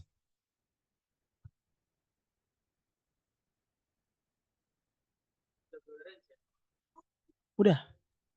Oke, mungkin kalau dari Kak Nabila ada mau sharing kah? Oh iya, kalau tadi di Jakarta ada MRT, kalau di Surabaya aku kadang naik Surabaya bis. Soalnya aku jarak dari rumah ke kampus sama jarak dari rumah ke Magang sekarang lebih deket ke Magang. Dan itu yang ada sih Surabaya bis, tapi aku lebih prefer naik motor. Gitu aja sih. Karena aku juga tidak pergi terlalu jauh gitu ya. Jadi cukup terjangkau gitu. Secara living cost juga hemat dan itu bisa jadi savings buat BPH-nya gitu. Mungkin itu aja sih. Oke, mungkin ini pertanyaan agak pribadi, Kak. Ini kan kalau Kak Afif kan dia luar kota. Kalau Kak Nabila kan di dalam kota nih, masih di Surabaya domisili gitu. Secara untung-untungan, untungan mana? Kalau secara Jalan untungan ya, hitam ini itu mah udah pertanyaan kelihatan ya. menjebak ya. Kayaknya ya. Pertanyaan sangat-sangat menjebak. Ya jelas lu bandingin compare dua hal yang nggak menguntungkan ya sama aja. Lu pengen terbang ya di Jakarta gitu ya tanpa adanya akomodasi ya lucu anjir. Kalau apa? Kalau menurutku kalau di compare ya, sebenarnya ini tuh setiap keputusan itu kan pasti ada konsekuensi atau enggaknya. Kalau misalnya teman-teman di Surabaya, di Sidoarjo, mungkin teman-teman explore tempat itu ya sekitar sini aja. Tapi kelebihannya adalah soal savings yang lebih mungkin lebih hemat ataupun lebih terjangkau gitu ya. Tapi kembali lagi juga ke sebenarnya apa sih yang teman-teman pengen dapetin pengalaman atau money gitu atau dua-duanya gitu. Itu tergantung sih. Jadi nggak bisa di compare terlalu gimana gitu ya. Oke Oke, ya, oke. semua Kak. tergantung tergantung genset ya. Oke, Oke, mungkin yang ini nggak cara lihat benefit yang kita tahu dari mana terkait dengan uang pembinaan. Waduh, BBH nih kayaknya.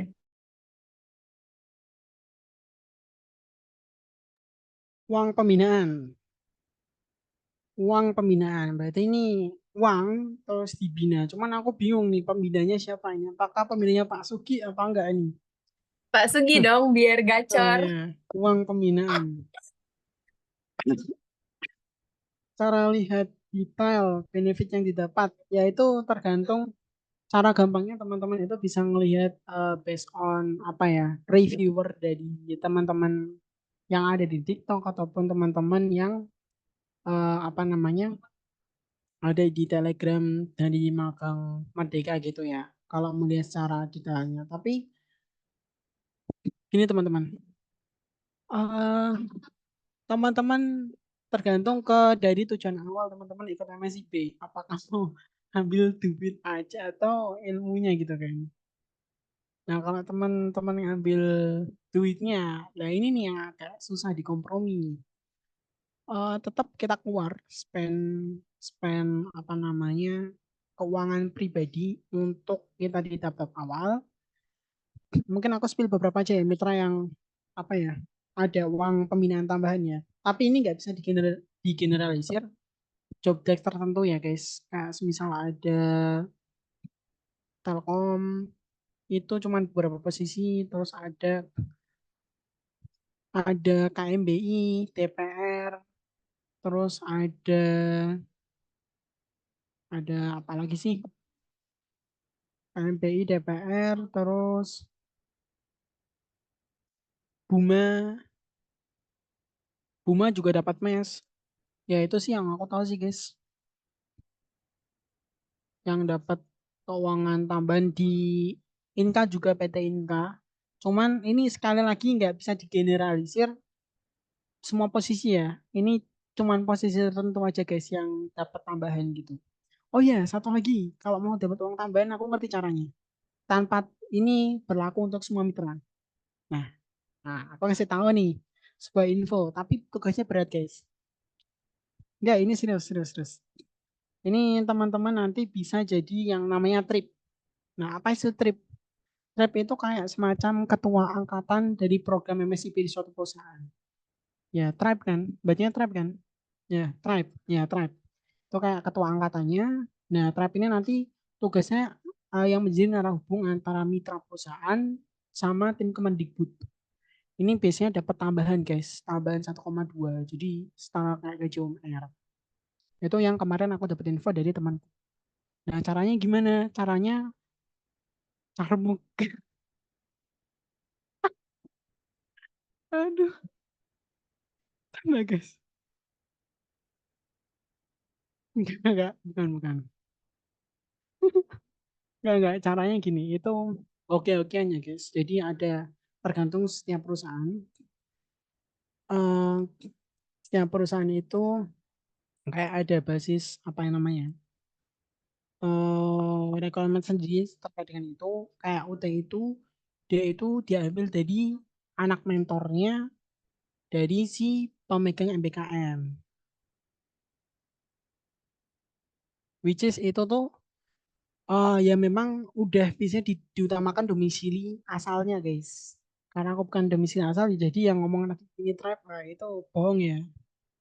Ya, ini agak tidak sopan ini siapa ini Johnny F. Kennedy ini pasti antara siapa namanya? Siapa sih namanya? Aku lupa lagi. Doni Trianggoro sama si Bima Feronsyah antara dia itu pasti John F. Kennedy. Yaitu untuk tribe ya guys. Tapi ini aku dapat umur dari temanku yang dari Alfamidi. Katanya gitu, tribe ada uang tambahan. Katanya ya, gitu.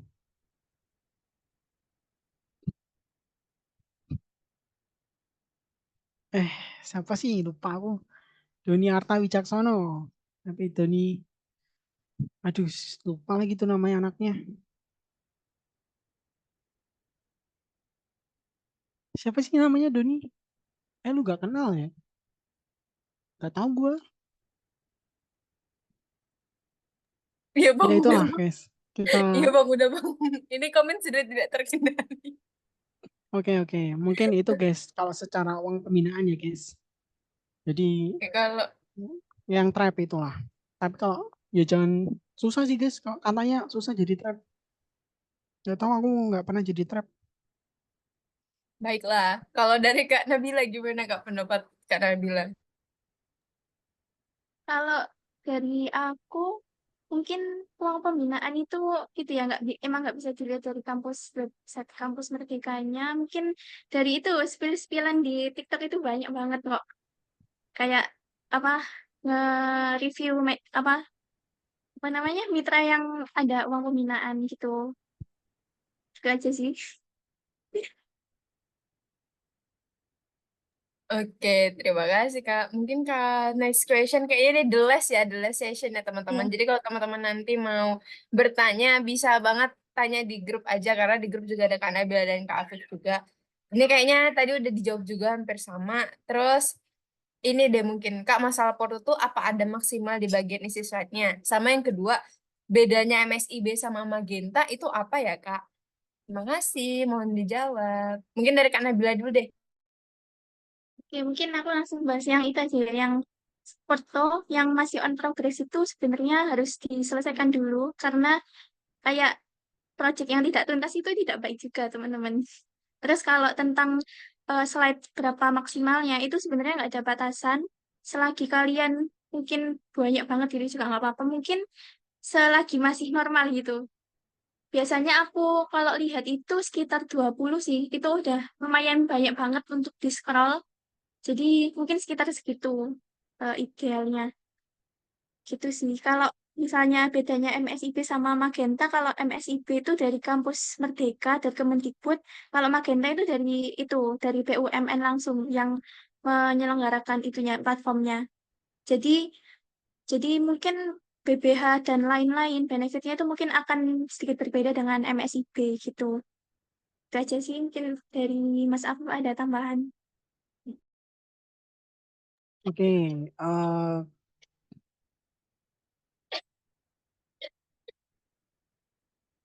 bedanya apa yang tadi yang Porto ya, masalah Porto ya? Yap, yap. Ya, masalah Porto. Nanti bagian slide-nya nggak ada sih guys, nggak ada nggak ada apa namanya eh maksimal di bagian di slide Porto ya kemarin. Aku malah buatnya lewat website aja guys, Portonya. Ya mungkin kalau teman-teman mau buat pakai website, itu bisa pakai sliders.go. Kok sliders.go? Apa sih lupa aku namanya? Google Site guys. Teman-teman bisa pakai Google Site ya. Untuk nantinya teman-teman itu bisa mengedit portofolio. Seperti itu. Google.site, S-I-T-E.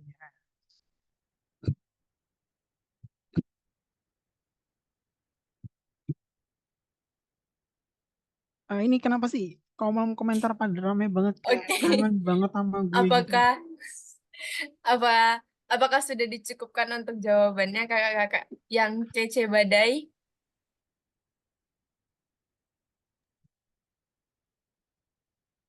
Dari aku udah cukup. Oh ya tadi ada pertanyaan terakhir apa tentang bedanya MSIB dan Magenta? Iya, betul. Oh ya, ini MSIB sama Magenta. Oke, saya coba jawab serius ya. Kalau bercanda kan MSIB kan kayak gitu, Magenta dari depannya sama M, cuman setelah M itu kan beda tulisan. Nah, ya, gimana? Kata gue mending langsung jawab aja Ya, deh. kalau MSIB dan Magenta itu kurang lebihnya gini. MSIB itu yang menaungi itu Kemendikbud, sedangkan Magenta itu yang menaungi BUMN dan tata cara apply-nya periodenya juga sama kayak MSIB biasa gitu, guys. Kurang lebih seperti itulah. Kalau secara apa proses offering dan lain sebagainya. Sama aja sih, sama-sama lewat platform, cuman yang satunya kampus Merdeka, yang satunya Magenta. Yang satu diinisiasi oleh Kemendikbud, yang satu diinisiasi oleh apa namanya Magenta? BUMN. Nah, ini ada teman saya nih. Nah, aduh dikeplak lagi. Sakit gua. Sorry guys. Iya.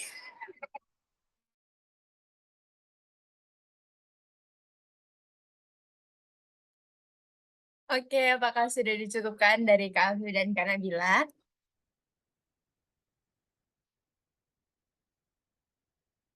Oke, karena sudah dicukupkan, mungkin aku tutup dulu ya. Aku ucapkan dulu terima kasih kepada Kak Afif dan Kak Nabila. Precious banget loh jawaban-jawabannya dan kayak bisa membantu teman-teman di sini juga buat buat apa menambah insight dan juga persiapan nanti MSIB terkait dengan CV dan juga portonya. Aku mungkin mau ucapin juga semangat buat teman-teman semua. Kita pejuang MSIB semangat karena Oke. sekarang lagi pendaftaran juga jadi mari kita persiapkan ini terus ini Kak ada ditanya boleh nggak kalau butuh bantuan tiba-tiba PC gitu. Boleh Wah, nggak nih? itu sih. Apa Aku tuh? bingung ya. Soalnya aku nggak punya PC guys, punya laptop. Jadi bingung ini. Udah Kak Nabila aja ya Ya kita udah, PC ngobrol di PC berdua aja boleh, Kak Nabila. boleh, boleh, Kak boleh di Nabila kita PC. ngobrol Sok berdua aja atuh, udah nggak apa-apa. sok atuh, sok, sok, sok monggo, monggo. Enggak ada Nanti bercanda. kalau PC, silakan nanti untuk PC saya. Kalau butuh bantuan, ya tapi asalkan jangan match-nya gini, Kak. Saya minta uang 500 juta. Nah itu perlu dicurigai ini. Kalian Apakah UKM terjerat pinjol atau ganti tidak? Kak. Ya, ya. Oh ya, sama satu lagi nih guys, aku mau ngasih informasi terkait dengan MSIB. Ya mungkin bertanya-tanya. kenapa kok nggak libur? Ya karena namanya apa namanya? Kok kita nggak libur kenapa alasannya? Nah, karena perusahaan swasta, guys. Jadi kalau misal teman-teman mau nyeleksi mitra lagi, itu juga based on, ih, kepo banget sih lu. Based on apa namanya? Liburnya itu juga tergantung sama swasta atau enggak. Kalau swasta itu cuti bersama itu enggak libur, guys. Jadi sorry banget kalau misal yang, aduh, kok apa ya?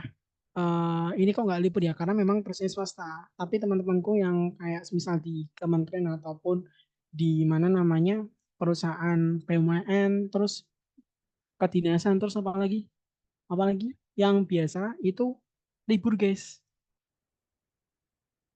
Ya, jadi cuma yang swasta doang yang cuti bersama nggak libur. Jadi kemarin startup juga nggak libur katanya. Ya, sama masih swasta. Ya, pokoknya yang libur yang negeri doang. Sama yang apa BUMN dan lain sebagainya gitu kan. Hmm. Gitu guys. Ya, enaknya itu sih. Kemarin ya kerasanya waktu di Idul Fitri ya kerasa ya. Yang lain sampai Rabu kita, aduh, Senin udah masuk kantor. Nggak bisa ke Semarang ya. Ini di Solo, like. Di Solo. Di Pine loh. Oke, siap-siap. Semangat ya para pejuang yang tidak libur karena kami semua libur ya. Jadi mungkin aku langsung tutup aja dulu ya, tutup dulu. Aku ucapkan terima kasih kepada Kak Afif dan Kak Nabila juga atas insight-nya. Terus juga untuk dokumentasi aku pengen dong buat teman-teman yang lain bisa on cam menemani kami yang on cam ini untuk kita dokumentasi bersama. Iya, cakep banget tuh Mbak Bri, gue lihat. Ya, akhirnya John F. Kennedy menunjukkan momok aslinya.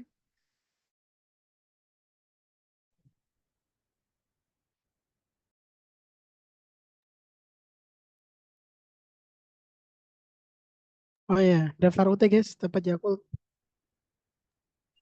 Wow, motivasi yang sangat luar biasa. Ayo Mbak Apa, Mbak Lambang JJ, kenapa masih Mbak pakai Okta, graffiti ya? Bang Bayu, Mbak Emi, Mbak Ola. Oke, dia masih belum move on, Bri. Masih belum move on. Oke, aku hitung ya. 1, 2, 3. 1, 2, 3. Oke, les. Nalar dong. 1, 2, 3. Wait, sekali lagi. 1, 2, 3. Oke, thank you all. Sekali lagi aku ucapin terima kasih buat teman-teman yang udah hadir dan terutama pembicara yang luar biasa, Kak Nabila.